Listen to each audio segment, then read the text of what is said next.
Hi, folks. This is Eve, and I'm just noticing as I look at this that as I look at myself, it shows me looking way to the side. So anyway, this is going to be an interesting video. My name is Yve Solbrekken, and I am the coordinator of Science Tutoring at the University of Missouri at the Learning Center. I am also the coordinator of the Study Plan Consultant Program, which is an academic coaching program at the University of Missouri in the Learning Center.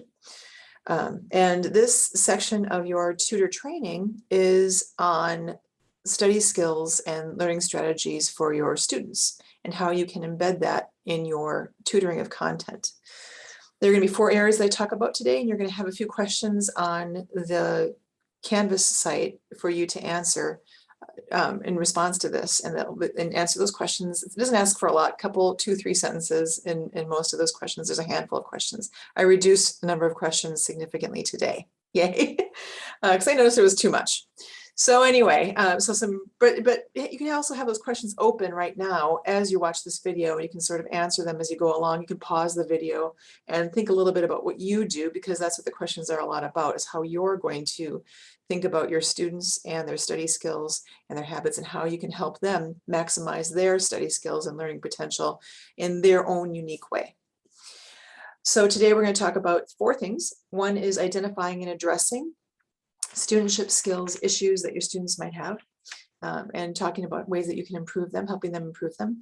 The second thing is mantras that you can embed in what you do, things you can hopefully do repetitively over and over again, say again and again, demonstrate again and again. Use as a tool in your toolkit. I think of learning as something that includes a wealth of tools, study tools, tips, techniques that you can use and that you can help your students develop, that they can pull out of their toolkit whenever they need it in the moment. For instance, motivation.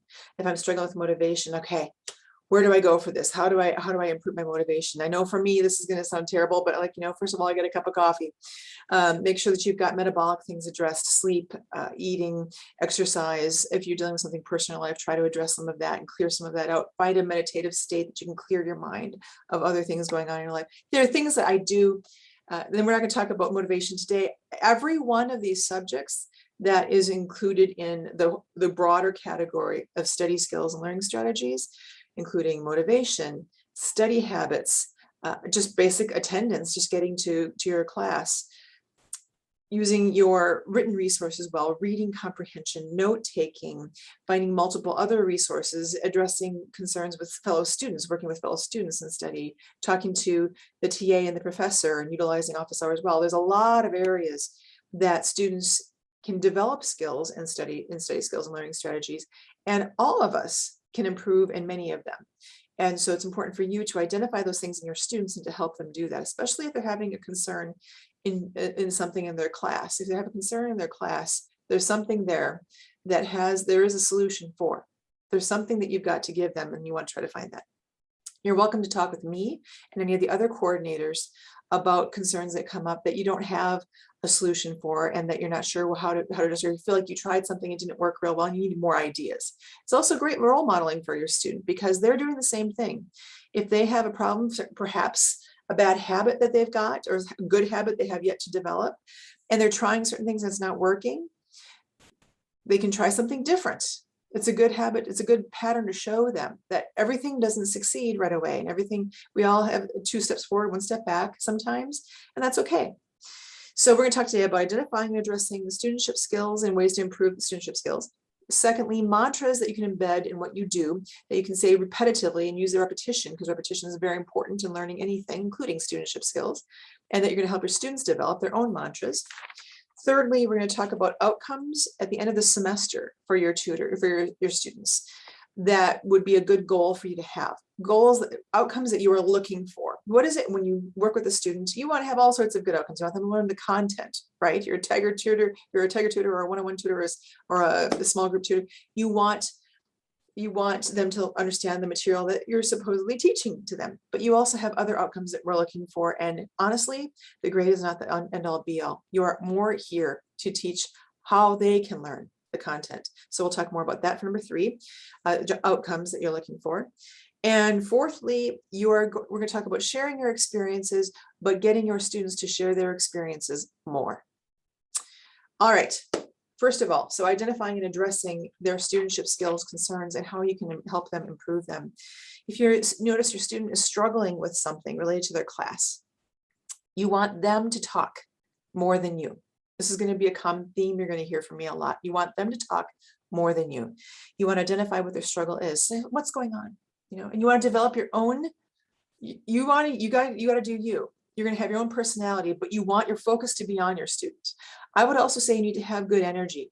I tend to be an energetic person when I'm working with students, and I tend to be, even when I'm working online and we're trying to energize people, it actually works for me to do this and use effective pauses like that. In person, it's also true. Gets their attention if they're zoning out, starting to fall asleep. These things are good. You want to develop your own habitual techniques that you use to do things like that. This will also help you in business and when you're giving presentations and you're working with colleagues and you're leading meetings. This is good stuff to learn. So help your students identify what the struggle is, help them use that wait time, say, okay, so what's going on? I see that you're struggling even getting to class, or perhaps your test didn't go real well. Can you tell me what it is? Use a good broad open question for starters. Tell me what it is that's going on. And wait 20 seconds. It's much longer than I just did now. I'm not going to be exemplifying 20-second wait time because I want to get through this video so you're not stuck here forever.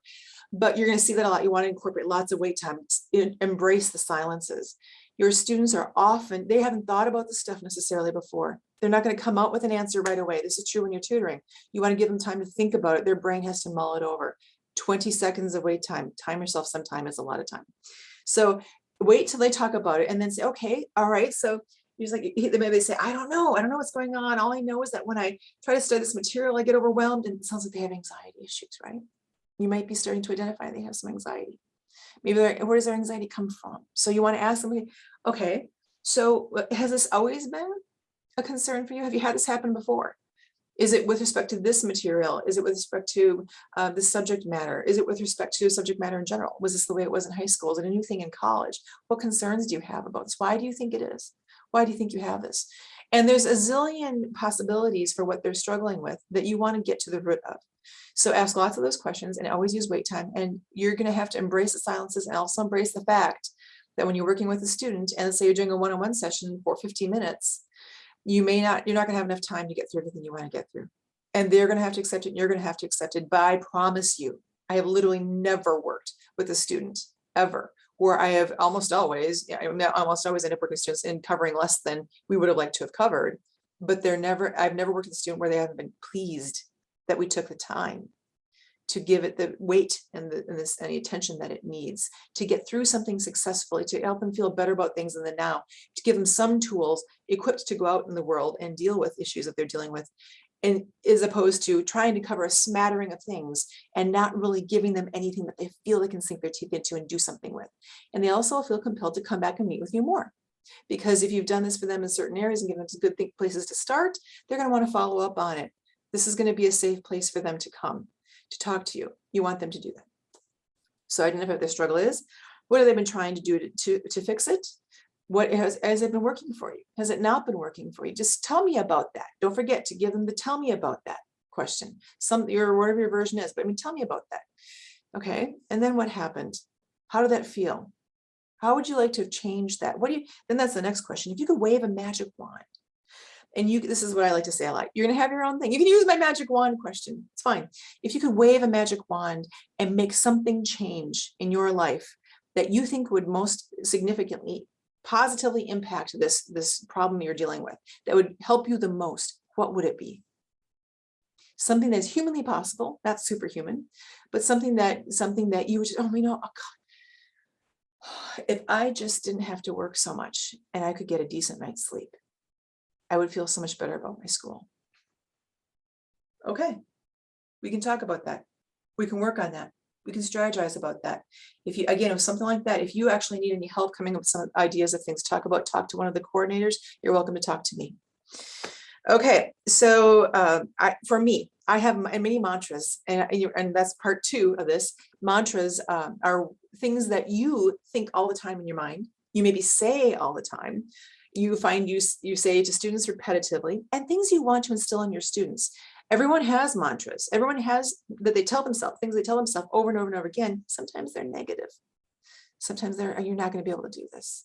Sometimes they're, oh, I am so exhausted, I'm not going to get through my day. Do you know that even that they've done research on? I was just meeting with a sleep specialist. That fools you. If you think that you're exhausted and you're not going to get through your day, you're far more likely to not get through your day. And it's not necessarily true that you would not get through your day successfully just because you're tired. You may need to get a good night's sleep that night, but you actually can deal with more things than you think. That's one of my mantras I have for myself. I'm feeling overwhelmed. I can do more than I feel like I can do right now. And I know because I've done it.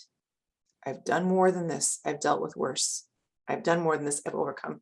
I can do this. And even if I haven't, even if I'm going through the worst challenge of my life, I'm strong. I'm smart. I'm capable. I can do this. All right. What is the first thing that I need to do? So there are mantras. We want to replace negative mantras with positive mantras in both your students and yourself. One of my mantras is, I will always have something to give you if you need something, if you need to change a habit, to develop a positive habit, if you need something to be done in your life and you need some advice or some place to go, a resource to use, I will always have something to give you, some resource to refer you to, something to try that has either evidence, like scientific evidence, data to support using, or that I have anecdotal evidence, like I've seen it work. I know it works because it worked for these students. It worked for me. Things that I can give them that I have concrete reason to believe will work for at least some people. And if that doesn't work, I say, you are welcome to come back to me and I will give you something else. Again, I've never had a student do that where I run out of things to try. Just not a thing. And the resources on this campus, for example, are so vast. You will seldom be in a location where you have something in reach, like you do at Mizzou, that you can use to address almost any issue. Actually, any issue. I have yet to find an issue that a student has that we can't address here at Mizzou. That's phenomenal. Encourage your students to take advantage of that. A lot of the stuff that they have at their fingertips is paid for already through their fees. So I'll always have something to give you. If it doesn't work, come back, I'll give you something else. And it has the reason to believe will work for you. And if they're struggling with studentship skills in general, again, ask them, what have you done in the past? What has helped? What made it worse? And in terms of the mindfulness, the make it worse thing, you might have to use mindfulness techniques to help them overcome some of the bad habits, some of the negative thoughts, some of the negative mantras. And when you're talking about what has helped, well, that's great. We want to go with that. This is so positive psychology includes things like mindfulness, in a growth mindset, things we want to develop, because strengths quest at Mizzou, for instance, that we want to build on your strengths. If you look at what you do well, as opposed to what you don't do well and trying to fix the things you don't do well, you'll get much more response out of focusing on the things you do well and beefing those up. Let's use those, because we can even use those to help overcome the things that we don't do so well. It's a very more efficient use of our energies and our skills. So if someone is struggling with studentship skills in general, you want to talk about some of those things. You also, though, can refer them to a study plan consultant. That's what they're there for. It's an academic coaching program. You go to learningcenter.missouri.edu, get your students familiar with that page, learningcenter.missouri.edu. I'll repeat it multiple times, even when I'm working with students, because if I do that, they'll remember learningcenter.missouri.edu. When I give presentations to classes, I'll say things like, okay, so you go to learningcenter.missouri.edu, and once you go to learningcenter.missouri.edu, you click on Study Plan Consultant, and it'll tell you how to sign up for a Study Plan Consultant session. And you do it on MU Connect, but it'll give those instructions at learningcenter.missouri.edu when you click on Study Plan Consultant. And they don't forget it, right? This is how it goes. That's number one, identifying and addressing studentship skills issues and ways that your students can identify them and overcome them, and just really just manage them. We don't have to be perfect. We're just managing. We're all managing our issues, let's face it. Number two, mantras. Yours and your students, good and bad. You need to develop ways that you establish repetitive things in positive ways that your students grasp onto. When I do presentations, that's my goal. I want to give students something. I want them usually to leave with just like three things, three tidbits, three snippets, 3 catchphrases that they leave with, that I say a lot, that I also use multiple ways. This is how we teach. We teach, in repetitive ways, but using multiple different techniques to get at the information. So our students weave that information into a more complex understanding so they can answer the questions on the test that do not look exactly like the homework. So for me, part of that is I have a learning algorithm, and my learning algorithm is, and I start off a lot of my presentations with this. How do we learn? Well, in the world of Yve, we can all talk about this. Everyone's got their own ideas. Your students are not at ground zero with learning. They've been learning a long time. They've got information to share. But in my world, we start by generating questions, because you literally have to generate questions in order to learn something. If you don't generate questions, you already know the content, or you don't want to learn it. You're not going to learn. So we always start learning by generating questions. Part of this is this embeds in this algorithm the mantra that asking questions is not just good, it is necessary. It is establishing this as a basic, fundamental need for adults to learn, children to learn too, but you generate questions. So as you're doing your homework and you're stuck and you're frustrated, yay, right? Not bad, yay. This is how we learn. When you're taking notes in your class and you don't understand a darn thing the professor just said, yay, you know what to look up. You know what to go talk to him about in the office hour. Just try to jot down whatever words you can figure out and look them up in your textbook. It gives you a great place to start. Yay. So you're generating questions, and from all these different resources, you get answers to those questions using your resources to answer them. So embedding in this algorithm is, number one, you're generating questions. So it sets that as a norm that you need to ask questions, and it's a good thing to have questions. And you should be proud of that. Number two, that you need to use resources to answer them.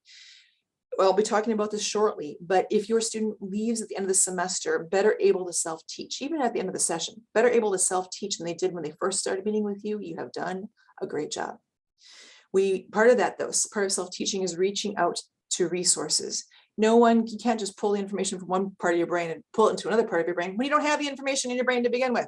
You've got to access resources to talk about these concepts. So it normalizes asking questions, normalizes using resources to answer them. And the third part of my learning algorithm is to use lots of like and analogous problems or concepts to generate more questions. You want to solve a lot. Once you finish your homework, you want to solve more. I have Yve's guaranteed stress-free way to get A's on all your homework. If you want to talk about that with me, please make an appointment to meet with me and we'll talk about it. Maybe you'll be generating your own study strategy presentations like that. Your guaranteed stress-free way to get A's in all your homework. What the heck? Why not? So you're solving lots of like and analogous problems or discussing lots of like and analogous concepts. So it depends on what kind of a class you're in. If you're in history, we'll talk more about this in training in person, during the workshop that we do in person. But you want lots of like and analogous problems and scenarios to discuss and problems to solve so that they can compare and contrast things that are similar and things that are different. And that, what's been shown, increases students' understanding fast. That if you compare types of problems, types of scenarios, if we change the premise, if the United States had done this upon entry into World War I instead of this, how would that have changed the outcome? Or how would that, or if someone else, another country, entered in a different way? Compare and contrast the two, and you'll remember how the United States entered World War I, because you didn't even think about that as the question. And if you ask on the exam, you say, how did the United States enter World War I? Well, this way. Because I've discussed it in much greater detail than that. I have a very good understanding of just how they entered in. In fact, I have a better understanding of why they did it that way and how compared to how other people did it. So you want to have lots of like and analogous problems and scenarios for your students to discuss with your students. And you repeat that over and over and over and over again. So for me, that embeds generating questions, using resources. And the third thing is, how do we know? How does my student know? And my SPCs do a lot with this. How do you know when a student is ready for the test? How nice it would be to know that you were ready for the test. That is a metacognitive skill. When we know what we know, we know what we don't know. This is an important part of metacognition. And you can help foster that in your students, because in this, for example, this algorithm, it embeds that. Because if you get through all your homework and you've generated questions, got answers, and generate more questions, got them answered, and you finished all your homework that way because you use these resources to help you answer those questions, and now you've got the homework, you got the A in your homework. But in order to be ready for the test, you need to need to get more problems and generate more questions so that you can then talk about that. Because then whenever you're generating questions, it gives you the ability to talk about concepts more in depth and compare and contrast and prepare for those questions on the test. How do you know when you're ready for the test? When I do a presentation for classes, I give a big pause. Usually somebody ends up saying, when you stop generating questions. I'm like, yeah. That's when we know. So there is a way to know. when we're ready for the test. There's a way to quantify that. Now, we don't always have time to get to that, or something comes up, or somehow it doesn't happen that we get to that point. Then we need to talk about mitigating that with anxiety, test anxiety techniques, management techniques. So for me, my algorithm like that embeds some of those mantras. That is, you got to generate questions, you've got to use resources, and there is a way to know when you're ready for the test, and this is how. You want to have your own things that you use with your students. So you need to start thinking about that. Many times we don't think about this stuff until we start teaching. That's why teaching is the highest ordered learning skill, because it puts us in a position where we have to think about, how do I know this? How deeply do I know this? Why do I know this? Why would someone else know this a different way? All right, number 3, outcomes. Outcomes that we're looking for your students. By the end of the semester, if your students are better able to self-teach, you have done your job. So self-teaching, again, does not mean that you're just teaching yourself and you have nothing else from external resources that you're using. In fact, it assumes you're using external resources. So in order to help your students better self-teach, that you need to help them use all their resources at hand. This means helping them use their textbook.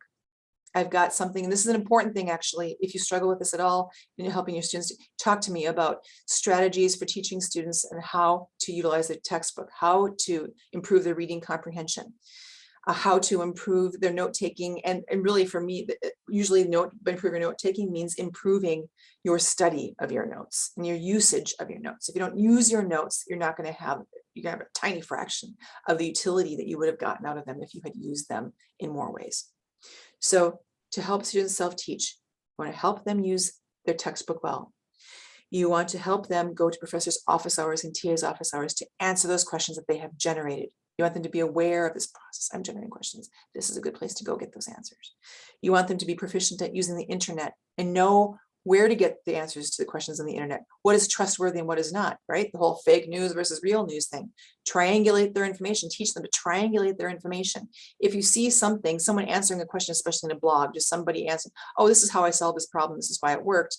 Look it up in 2 other ways, triangulate 3 different answers and compare them. And as you compare them, you see, you know what, this one was different. That one doesn't sound right.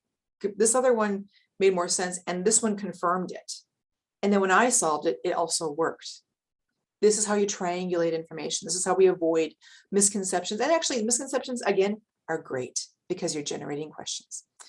So again, teaching your students to better self-teach by the end of the semester, utilizing their textbook, using Tiger tutor sessions. You must encourage your students to come to all open help sessions as often as they possibly can. Encourage them to do their homework in the open help sessions. Very important.